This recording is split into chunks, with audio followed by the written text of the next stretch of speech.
Bonjour à tous. Alors c'est reparti pour une semaine, une nouvelle semaine de travail. Alors avant de commencer à proprement parler la suite du livret, je te propose dans un premier temps un petit test sur le livret mouvement. Donc si jamais tu n'as pas relu le bilan, les différents bilans de ce livret, je te propose d'appuyer sur pause et de prendre le temps de bien relire les bilans, même si tu auras le droit bien sûr de garder le livret pendant l'évaluation. Appuie sur pause et relis le bilan. Ça y est? Est-ce que tu as tout bien en tête? Parfait. Alors, je vais t'expliquer comment te rendre sur l'évaluation qui va suivre. Donc, tu vas d'abord te rendre sur le site que l'on appelle cuisinière.com. Attention, cuisinière s'écrit Q-U-I-Z-I-N-I-E-R-E, qui doit faire apparaître cet écran. Donc, je te laisse appuyer sur pause et te connecter sur www.cuisinière.com. Ça y est? Alors, première étape, il va falloir te connecter. Donc, tu dois être normalement sur cet écran et tu vois dans l'espace apprenant, l'espace en orange, qu'on demande le code de l'exercice. Ce code, c'est celui que je t'ai envoyé par mail. Donc, je le note ici pour te le rappeler. Si tu es en 6e F, il s'agit du premier code. Si tu es en 6e E, il s'agit du deuxième code. Une fois que ce code est rentré, tu peux accéder à l'exercice. Donc, je te laisse le faire et en appuyant sur pause. Bien, une fois connecté, tu vas pouvoir faire l'évaluation. Donc tu dois arriver normalement sur, entre guillemets, ce qu'on pourrait appeler ta copie, c'est-à-dire ta copie virtuelle. Avant de commencer l'évaluation, tu vas devoir noter ton prénom ainsi que la première lettre de ton nom dans cet espace en haut à droite. Ensuite, une fois que c'est fait, eh bien, tu peux commencer à résoudre les différents problèmes et à répondre aux exercices qui sont proposés. N'oublie pas de bien dérouler la page de manière à répondre aux exercices au fur et à mesure puisque ça s'étend un petit peu plus bas.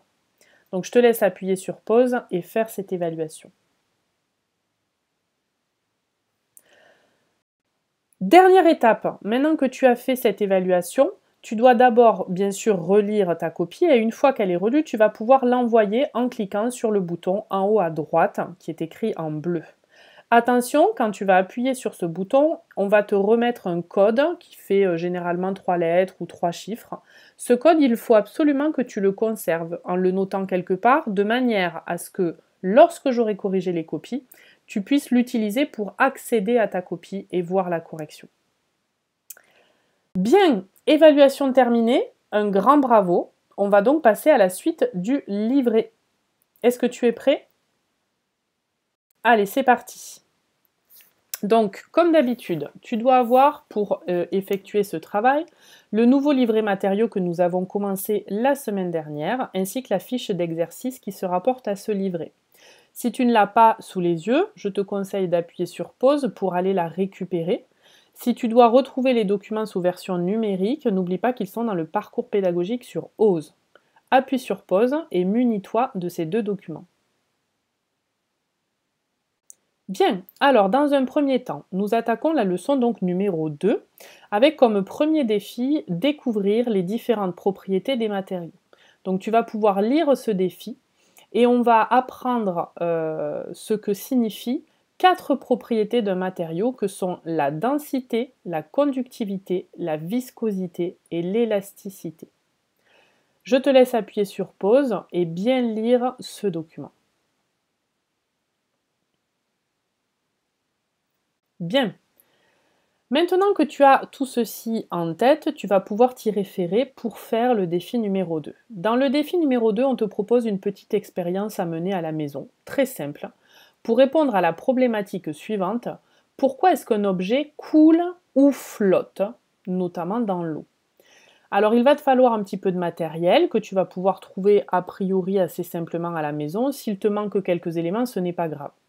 Le matériel qu'il te faut serait un bouchon en liège, un petit bout de bois, un petit bout de papier, un petit bout de papier aluminium, un petit bout de plastique, un élément éventuellement en métal comme par exemple un trombone ou un clou et un saladier contenant de l'eau. Une fois que ce matériel est rassemblé, ta mission est de déterminer pour chaque matériau sa flottabilité, c'est-à-dire si le matériau coule ou flotte, et à savoir si la densité est inférieure ou supérieure à celle de l'eau. Je te laisse rassembler le matériel. Pour cela, appuie sur pause. Ça y est, tu as récupéré tout le matériel. Donc tu dois avoir le matériel à proximité. Et donc il va falloir réfléchir à une petite expérience qui va te permettre de répondre à la question posée, c'est-à-dire à savoir est-ce que l'objet en question flotte ou coule, est-ce que sa densité est inférieure ou supérieure à celle de l'eau. Pour effectuer cette expérience, tu sais bien en science, il est nécessaire de schématiser l'expérience. Donc tu as un espace libre qui va te permettre de schématiser ton expérience. Et n'oublie pas qu'un schéma s'accompagne toujours d'une légende. Une fois que ce schéma sera fait, tu vas pouvoir ensuite faire les expériences et noter tes observations sur la page suivante. Donc je présente ce travail, comme ça ensuite tu pourras appuyer sur pause et faire l'intégralité de l'expérience. Donc une fois que l'expérience est faite, tu vas pouvoir donc tester si le liège flotte ou pas, si le bois flotte ou pas, etc. Et puis à savoir si sa densité est plus importante ou moins importante que celle de l'eau.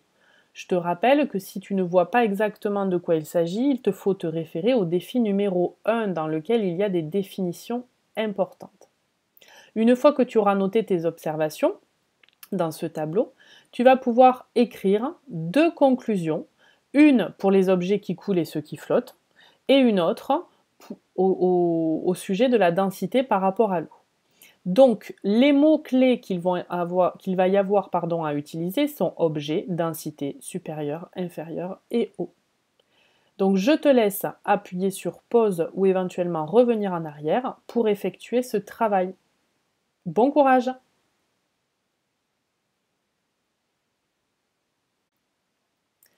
Ça y est, tu as fait ton expérience, noté tes observations. Alors, je te propose une petite autocorrection pour vérifier que tu as bien vu expérimentalement ce qu'il faut normalement obtenir. Donc ce qu'on constate, c'est que le liège, le bois, le papier, l'aluminium, le plastique sont des matériaux qui vont flotter et qui sont généralement moins denses que l'eau. Le fer, le cuivre, par contre, si tu as un clou ou un trombone, normalement c'est plus dense que l'eau et c'est censé couler au fond du saladier. Alors si on écrit les 2 conclusions, eh bien en fait on peut classer donc ces objets en 2 catégories. Donc le liège, le bois, le papier, l'aluminium et le plastique qui sont des objets qui vont avoir une densité inférieure à celle de l'eau puisqu'ils vont flotter sur l'eau. Le fer, le cuivre qui lui a une densité supérieure à celle de l'eau puisqu'il coule. Donc je te laisse appuyer sur pause, revenir en arrière pour vérifier que tes réponses sont correctes.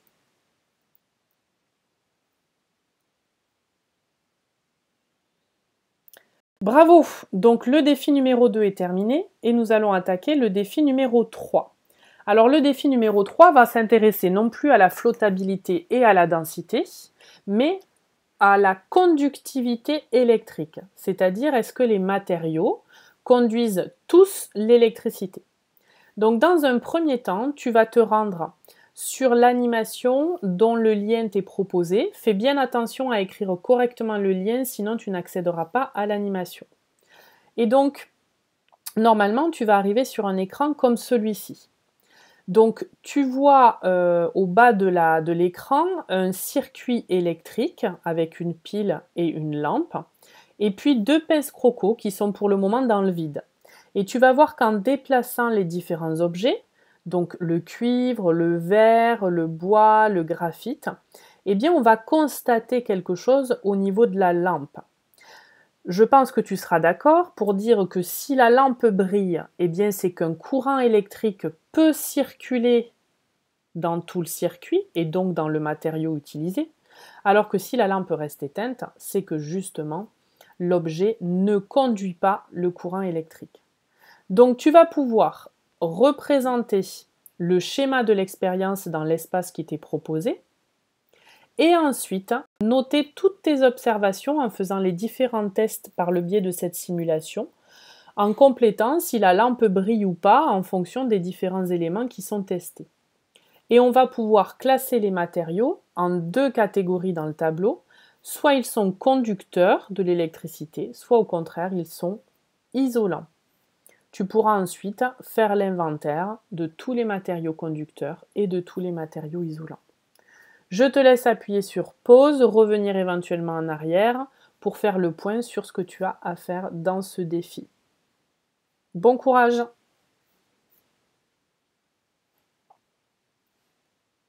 Ça y est, tu as terminé? Alors normalement, tu as pu tester tous les matériaux et voir s'ils permettaient au courant de circuler. Donc je te propose une autocorrection pour vérifier que tout est bon. Donc on voit que l'alliage permet à la lampe de briller, il est donc conducteur. L'eau aussi. L'eau salée aussi. Le cuivre aussi. Par contre, le verre et le bois, eux, ne permettent pas au courant de circuler. Ce sont donc des isolants.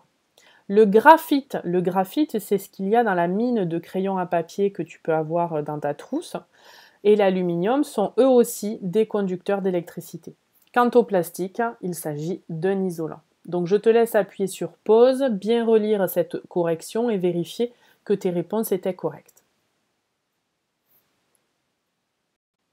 Ça y est? Alors, pour voir si tu as bien compris cette notion de conducteur et d'isolant, tu vas pouvoir te rendre sur le parcours pédagogique via OSE à la semaine du 4 au 8 mai et tu vas pouvoir cliquer sur l'activité vignette conducteur isolant. Tu vas arriver sur un écran qui ressemble à celui qui est affiché et tu vas devoir t'entraîner en déplaçant les vignettes objets selon qu'ils sont conducteurs ou qu'ils sont isolants. D'accord? Et tu vas pouvoir vérifier le nombre de bonnes réponses à l'issue de ce petit test. Donc je te laisse appuyer sur pause pour te rendre sur le parcours et tester cette activité. Ça y est, tu as pu tester les objets, savoir s'ils sont au vu de ce que tu as appris, voir s'ils sont bien conducteurs ou isolants. Alors à présent, à toi de mémoriser le bilan complet de cette leçon numéro 2.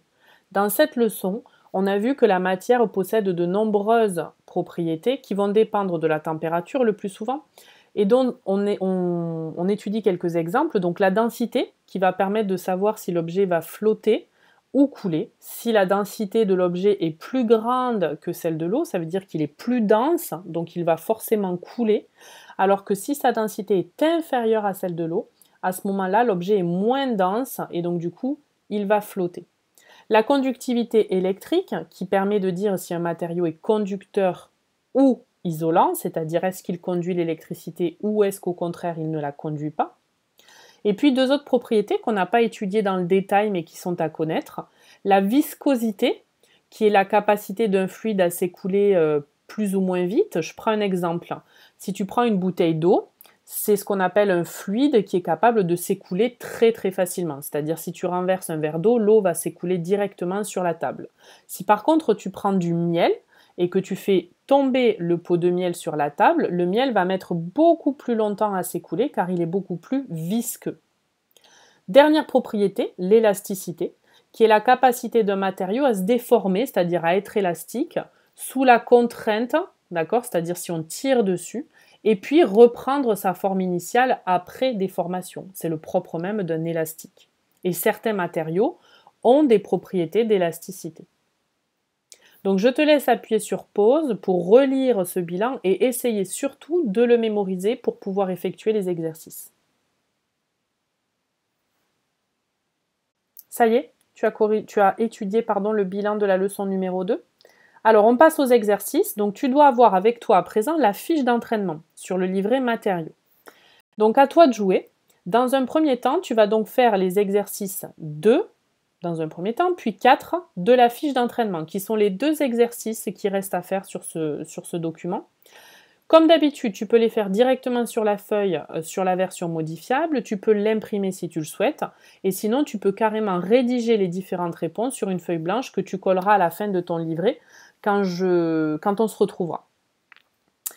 Comme d'habitude, les exercices peuvent être renvoyés par mail, donc soit sur OSE, soit à l'adresse bonin.enseignement@gmail.com et je ferai en sorte de les corriger pour pouvoir te les renvoyer. J'ai pris un petit peu de retard sur les corrections entre toutes les classes, mais les choses vont rentrer dans l'ordre assez rapidement.